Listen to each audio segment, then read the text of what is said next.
اعوذ باللہ من الشیطان الرجیم، بسم اللہ الرحمن الرحیم۔ الحمد للہ رب العالمین والصلاة والسلام علی سید المرسلین وخاتم النبیین، اما بعد۔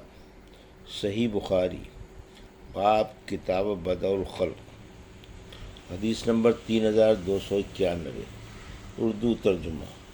ہم سے حسن بن ربیع نے بیان کیا، کہا ہم سے ابو الاحوص نے، ان سے اشعث نے، ان سے ان کے والد نے، ان سے مسروق نے بیان کیا، اور ان سے عائشہ رضی اللہ عنہا نے بیان کیا کہ میں نے رسول اللہ صلی اللہ علیہ وسلم سے نماز میں ادھر ادھر دیکھنے کے متعلق پوچھا تو آپ صلی اللہ علیہ وسلم نے فرمایا، یہ شیطان کی ایک اچک ہے جو وہ تم میں سے ایک کی نماز میں سے کچھ اچک لیتا ہے۔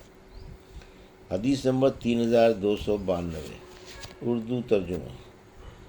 دوسری سند سے ہم سے ابو المغیرہ نے بیان کیا، کہا ہم سے اوزاعی نے بیان کیا، کہا کہ مجھ سے یحییٰ بن ابی کثیر نے بیان کیا، ان سے عبداللہ بن ابی قتادہ نے، ان سے ان کے والد نے، اور ان سے نبی کریم صلی اللہ علیہ وسلم نے مثل روایت سابقہ کی حدیث بیان کی۔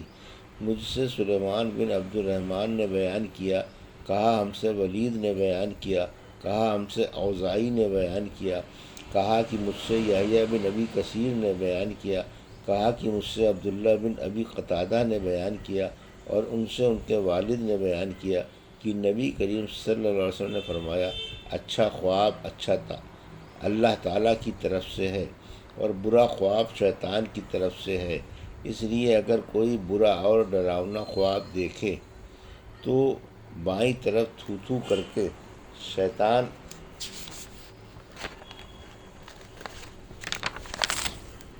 کے شر سے اللہ کی پناہ مانگے، اس عمل سے شیطان اسے کوئی نقصان نہیں پہنچا سکے گا۔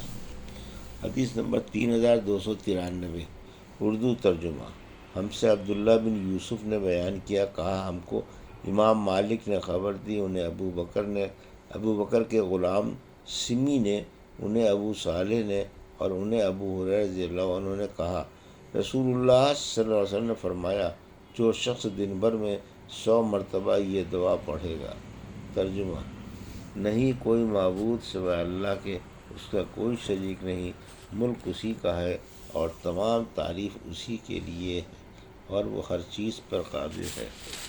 لا الہ الا اللہ وحدہ لا شریک لہ، لہ الملک و لہ الحمد وہو علی کل شیء قدیر۔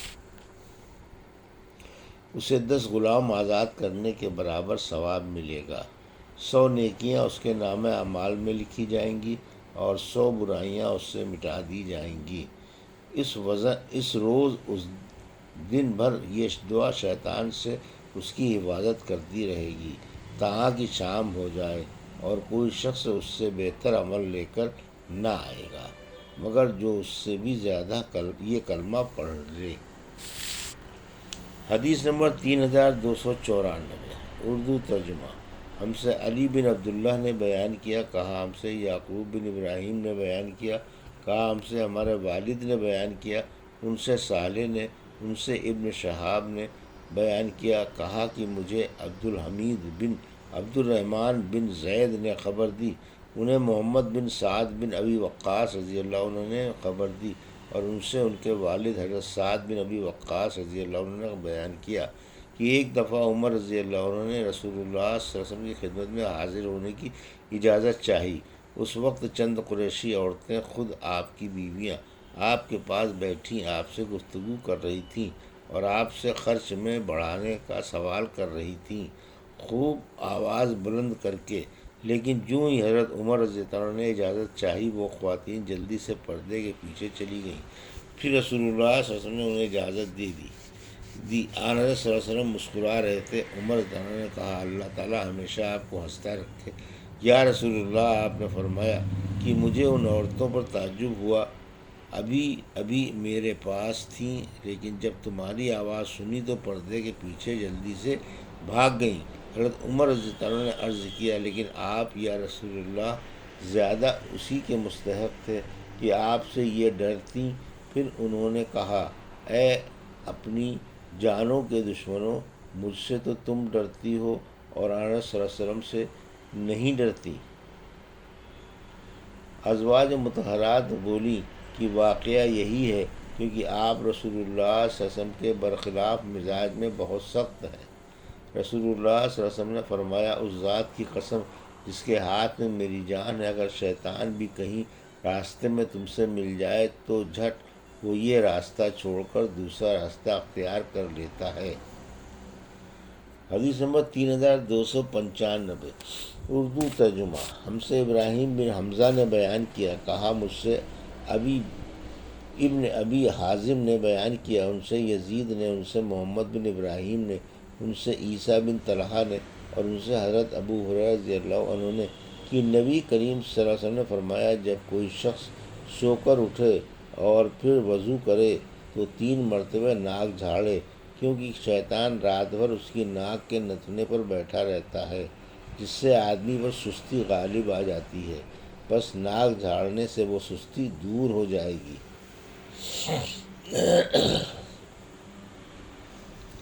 حدیث نمبر 3296، اردو ترجمہ۔ جنون کا بیان اور ان کو ثواب اور عذاب کا ہونا، کیونکہ اللہ نے سورہ انعام میں فرمایا، اے جنوں اور آدمیوں، کیا تمہارے پاس تمہارے ہی میں سے رسول نہیں آئے جو میری آیتیں تم کو سناتے رہے آخر تک۔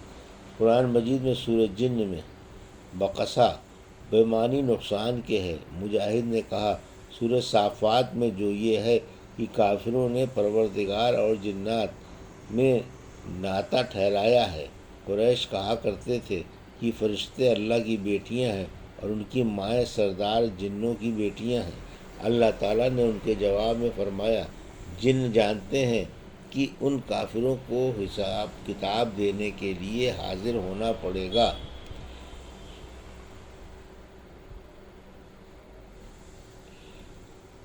ہم سے قنیبہ بن سعید نے بیان کیا، انہوں نے کہا، ہم سے امام مالک نے، ان سے عبد الرحمن بن عبداللہ بن عبد الرحمن بن ابی صعصع انصاری نے، اور انہیں ان کے والد نے خبر دی کہ ان سے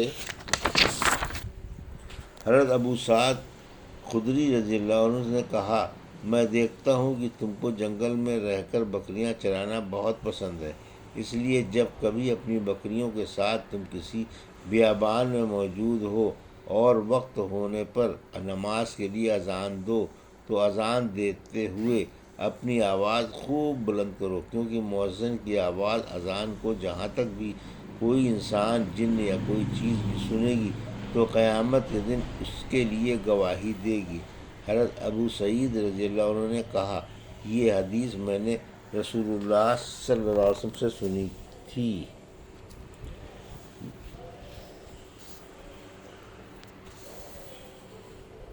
یہ تھی صحیح بخاری باب کتاب بدء الخلق کی حدیث نمبر 3291 سے 3296 کا اردو ترجمہ جو ابھی آپ نے سماعت فرمایا۔ اللہ سے دعا ہے کہ اللہ میرے حدیثوں کی صحیح سمجھ عطا فرما اور ان پر عمل کرنے کی توفیق عطا فرما، آمین یا رب العالمین۔